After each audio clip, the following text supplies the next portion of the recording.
میں نے کچھ لوگوں کو دیکھا ہے اگر کوئی نیک کام کر لیتے ہیں نا تو پھر وہ کہتے ہیں چونکہ میں نے کیا لہذا ساری دنیا فوراً یہ کرے.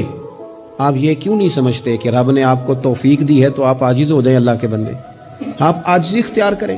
وہ کہتے ہیں چونکہ میں کرتا ہوں لہذا میں اب اتنا بڑا آدمی ہوں تو فلانے بندے تو ٹھیک ہی نہیں. حضرت سعدی شیرازی کہتے ہیں کہ تہجد کا ٹائم تھا. پرانے زمانے میں نا لوگ مسافر اکثر رات مسجدوں میں آ کے گزارتے تھے, تو کہتے ہیں مسجد میں لوگ سوئے ہوئے تھے سارے, تہجد کا ٹائم تھا, میں تہجد کی نماز پڑھ رہا تھا, میرے والد بھی ساتھ تھے. تو میں نے اپنے ابا جی سے کہا یہ دیکھو کتنے بد نصیب ہیں, نفلوں کا ٹائم ہے اور یہ سوئے ہوئے ہیں. تو فرماتے ہیں میرے والد کہنے لگے کاش تو بھی سویا ہی رہتا, لوگوں کے کپڑے تو نہ پھاڑتا.